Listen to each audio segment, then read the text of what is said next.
I will now call to the podium a distinguished American, a man who is in fact someone who has the right stuff, which includes a doctorate in aeronautics and astronautics from MIT, selection to the NASA Apollo program, selection to a NASA Apollo program moon mission, selection to a NASA Apollo moon mission egress from the capsule on the moon, returning to our world to write several books, found the Institute of Magnetic Sciences, develop a number of scientific exploration initiatives. A man who has received far more awards than I could possibly list here, but which do include the Presidential Medal of Freedom nomination for the Nobel Peace Prize in a number of honorary doctorates. And he has some things to say to you this morning. I would like him to come forward now. Dr. Mitchell.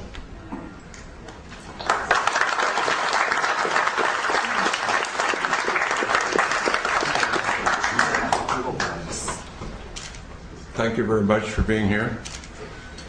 My story with regard to the disclosure process is very simple. I grew up in Roswell, New Mexico, the site of the first UFO crash, the alleged UFO crash. And my story is as a result of growing up there. I was a senior in high school, just going into my senior year in 1947, when on one day the Roswell Record announced that an alien craft had crashed, and the next day changed that story and said no, the Air Force said that was a weather balloon. And since I was on my way to college and more interested in those things, I didn't pay much attention to it at that point in time.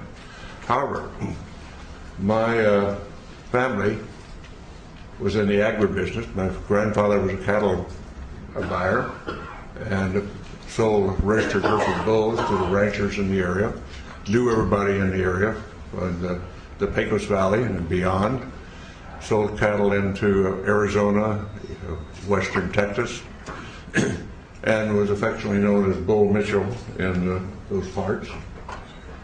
And so it was not unsurprising to me later on that the lore of the area, of our friends and the people in Roswell, including the sheriff's department, and a military friend of ours, a major, who was also turned out to be a friend of Jesse Marcel, who was the first Air Force officer on the site of the crash.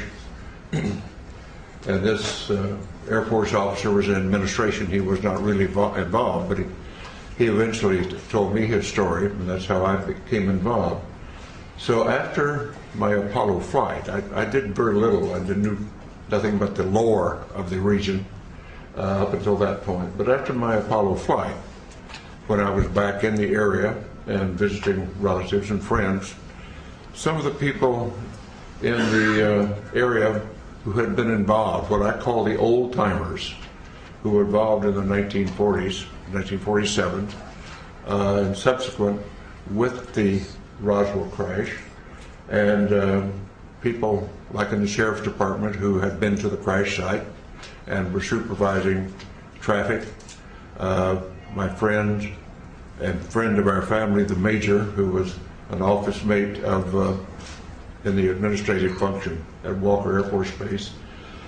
These folks, because they had been shushed and told not to talk about their experience by military authority in those days, and on dire consequence if they did, felt that here in the 70s, many years later, that they didn't want to go to the grave with their story. They wanted to tell somebody reliable.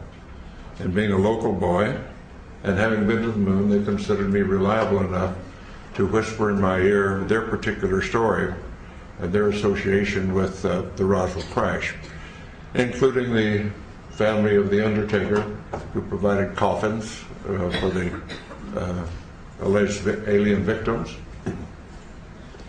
and others on site who had been involved or knew the story. And of course, eventually I ran into Jesse Marcel Jr., the son of the Jesse Marcel, who was the first military officer on the site, and knew his story, and knew his story well, and we became friends in later years in this disclosure movement. And at some point, about 10 years ago, and I can't remember what date it was right now, when the disclosure movement was going strongly, I came here to Washington with a Navy commander by the name of Will Miller and Dr. Stephen Greer, and we were able to get an appointment at the Pentagon to talk about what we knew, or what we allegedly knew, what we thought we knew, and went and told our story. And the powers that be at the Intelligence Committee of the Joint Chiefs of Staff listened to our story and said, the Admiral said, well, I don't know that story. I don't know that that's true, but I will find out. So we departed, went on our way, and subsequently learned through Dr. Greer and through Will Miller, and that those stories had been confirmed, and that the Admiral had been denied access when he tried to get into the inner workings of that process. And we had confirmation of that, although that Admiral now denies the fact that this is the fact. So my story is essentially that I do have no first-hand experience with the ET effort, except the fact that I know all of these research people that you'll hear from today, and some who are not here today, who have spent a long amount of their lives and time doing research into the alien visitation, UFO crashes, and so forth. And I urge that those who are doubtful read the books, read the lore, and start to understand what has really been going on, because there is no doubt we are being visited. And as a person who is a part of the first generation of being a spacefarer of our civilization and having gone to the moon, and realizing that I do, and many of us do now, that have seen the Hubble pictures from space, the universe that we live in is much more wondrous, exciting, complex, and far-reaching than we were ever able to know up to this point in time. And the fact we have wondered, were we alone in the universe forever? Only in our period do we really have evidence, no, we're not alone. We are just one planet with intelligent life on it, and probably it is time, now that we are spacefarers on our planet, that we get active, because we're really universal beings. And in the long stretch of things, if we think about it in the longest possible range, we realize, and I realize this from my studies in astronomy and astrophysics, our sun will burn out in due course, and we have to be off this planet if our species is to survive. So anybody, any species, any planet that is on around the mainstream star like ours is, only has a finite amount of time on that star before it burns out. And so our destiny, in my opinion, and we might as well get started with it, is become a part of the planetary community of nations, of planets, just like when we were much newer on this planet, and we found tribes over in the next valley or across the next mountains, and we started forming communities then and reaching out beyond ourselves. At this point in human history on this planet, we're now starting, and ready should be, to reach out beyond our planet and beyond our solar system to find out what is really going on out there. And the 20th and 21st century that we now live in, the beginning of the Industrial Revolution really didn't take off until the 19th century.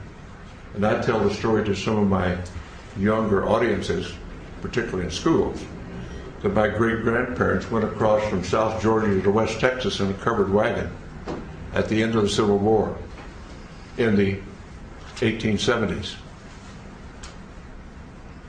My family, my father's generation, was involved with going off the planet in aircraft. And less than 100 years later, I went to the moon.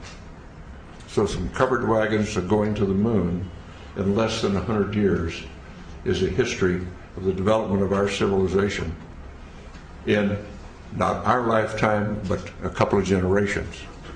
And so it's time to start thinking in those terms, and particularly